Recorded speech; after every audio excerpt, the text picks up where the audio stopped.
And so is like I said, it's getting to a situation whereby the army, the military, is increasingly taking over the role of the police. And I wonder, okay, instead of creating 12 more divisions, why not strengthen the capability of the internal security agencies, the police, the DSS?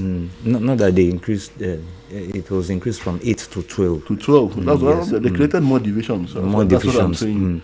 Yes, more army divisions. well, it looks as if, like you said, the army, yes, the military, they are gradually taking over the roles of the police. And well, I don't know. And the police, they are just flamboyantly just strolling across the streets, standing on just and creating one checkpoints and some checkpoints.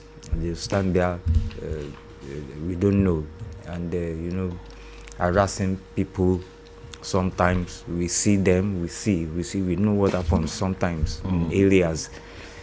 I nowadays you tend to see them everywhere, unlike in those days, even where you have very violent riots.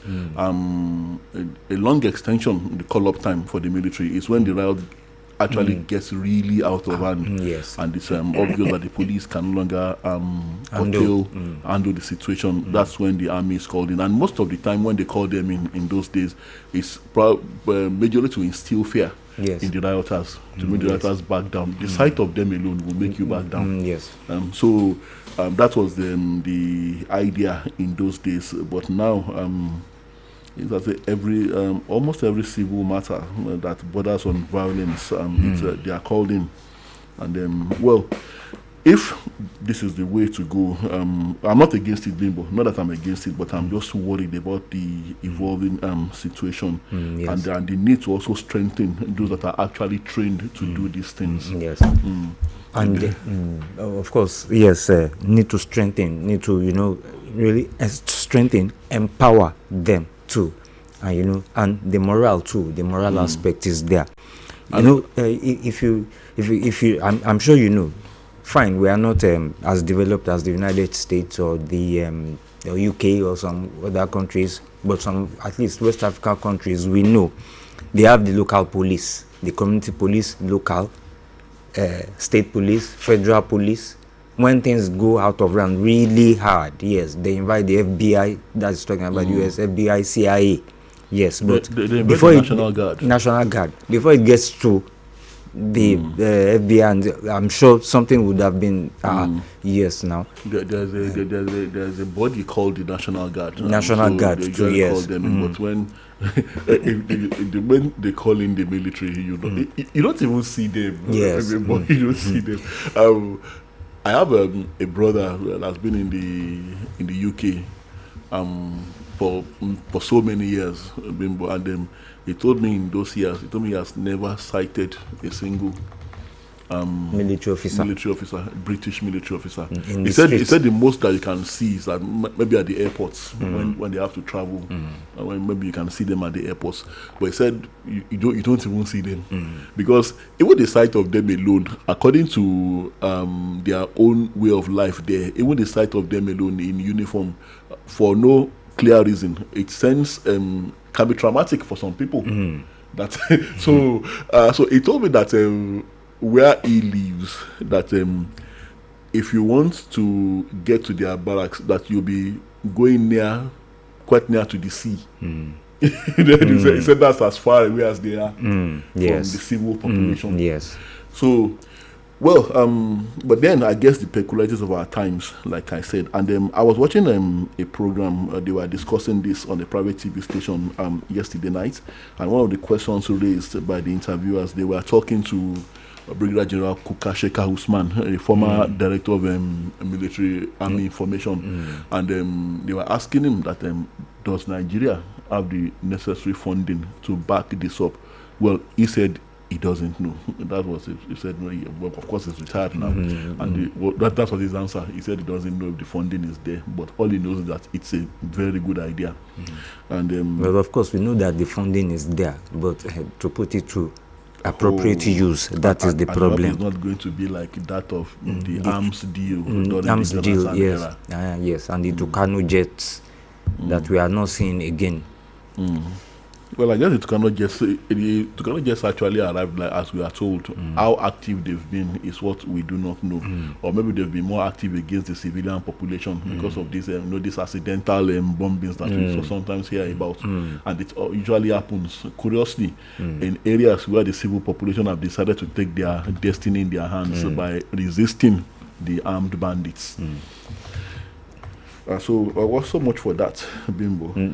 But Ibadan, or your state, that is the 2 division headquarters in Ibadan. It will be covering Oyo, Osun, Ekiti, and Ondo states. Yeah, that's where they've always. That's where it has always covered. Yes, it hasn't changed. Yeah, it hasn't changed. The 3rd division has also been in existence, and then the 5th division Makodi, I think that's new. Benue, Nasarawa, and Kogi.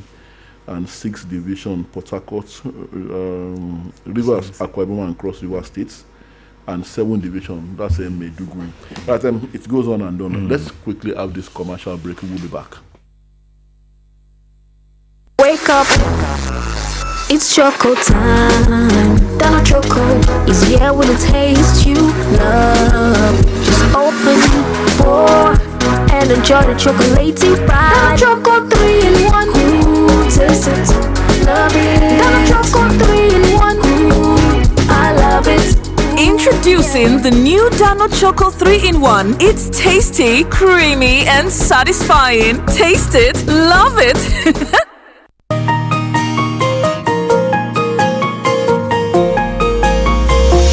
Conversation.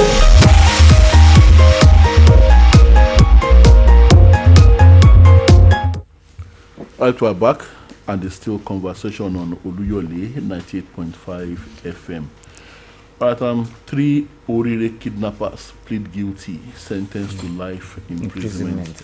I saw that story yesterday night, and I was thinking within me, why would they send them to life imprisonment? They should have given them straight execution. Yes. Well, they said their lawyer pleaded for leniency, and well, I guess these ones are the accessories to the facts of the crime. Maybe the ones that were initially arrested. I guess so. The ones that were initially arrested for being accomplices, and not the main ones. We are told that 8 were arrested, yes. And when the news of the rescue operation broke.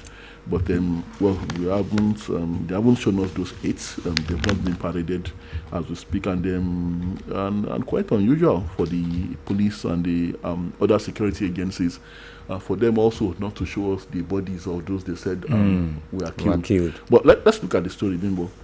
The Federal High Court sitting in Abuja has sentenced 3 persons to life imprisonment over their involvement in the kidnapping of students and teachers in Orire local government area of Oyo State.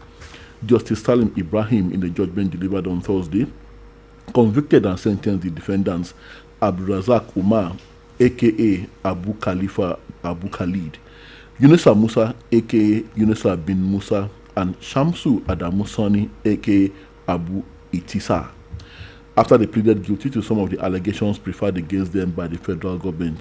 The defendants were on Thursday arraigned before the court on a 10-count charge bordering on terrorism, kidnapping, concealment, incitement, and illegal mining. Now, following their murder is not one of the. So, following their arraignment, they admitted that they concealed information about the masterminds of the school attack.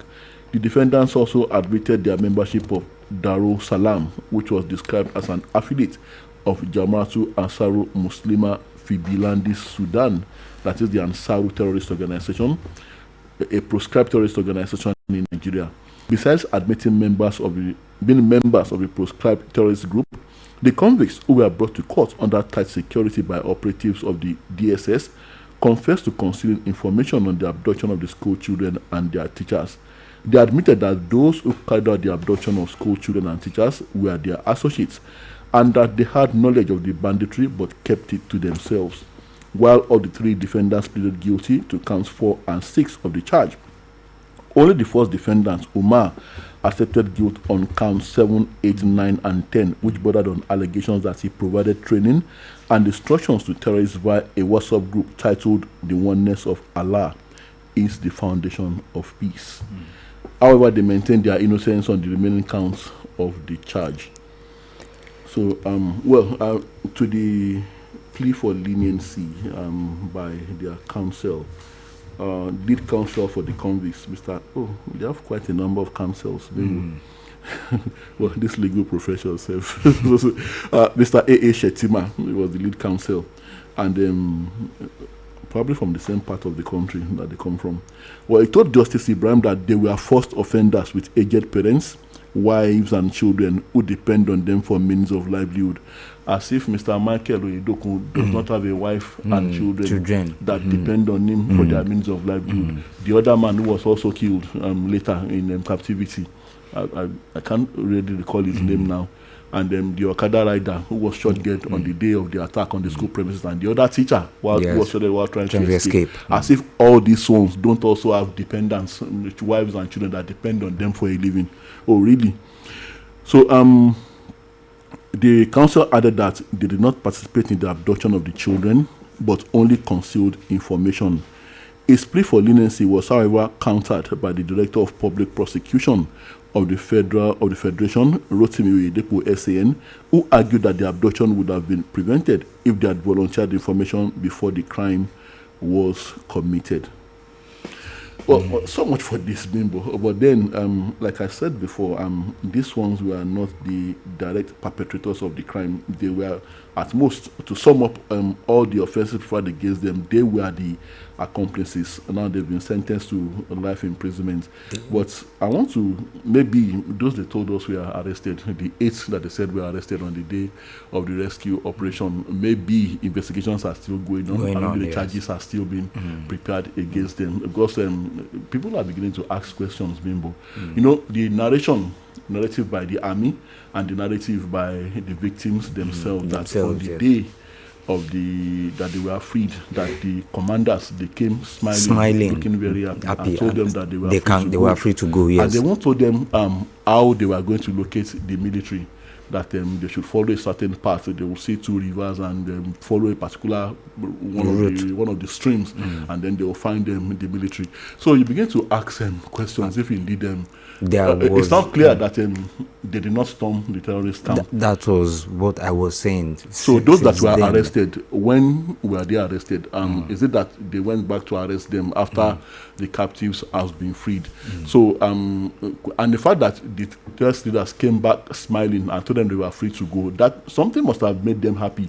So I'm suspecting that maybe they eventually got what they wanted from the authorities as condition for releasing the captives. So I'm beginning to think that this is one of the reasons why Governor Seyi Makinde is calling for an independent investigation by the United Nations into this matter. Maybe he thinks there is more to it than meets the eye. But of course, we all thank God, and of course, in the initial euphoria, that the happiness, the joy that these people have returned back to us unhurt.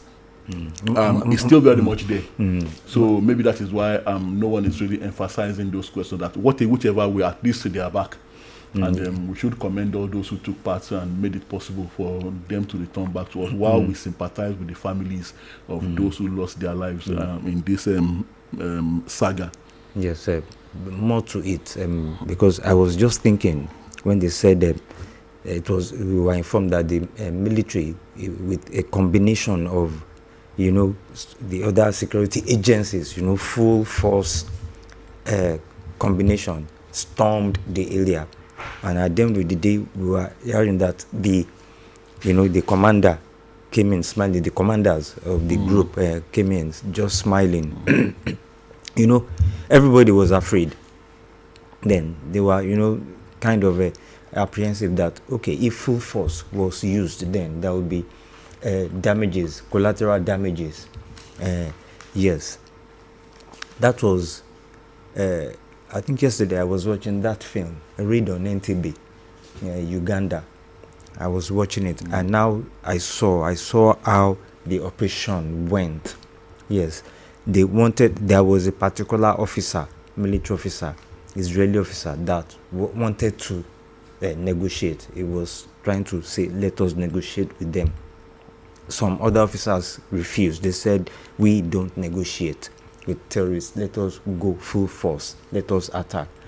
Fine, there were collateral damages about some 10 or 15 people died, apart from that woman that was left behind. And one woman that was, when they landed in Libya, she wanted to put to bed, and they just left her in Libya, took her to the hospital in Libya, and left for Uganda. So that kind of scenario, I don't know. We don't really know what, happened. The military stormed the area and some other security agencies, and we also heard that the people, the criminals, from witnesses, those abductees, they said, they were saying they came and with smiley faces, that Something must have made them happy. Happy, yes. That is the implication of that statement, or of that look on their smiley faces. Which is why I'm beginning to think that perhaps they eventually got what they wanted. And well,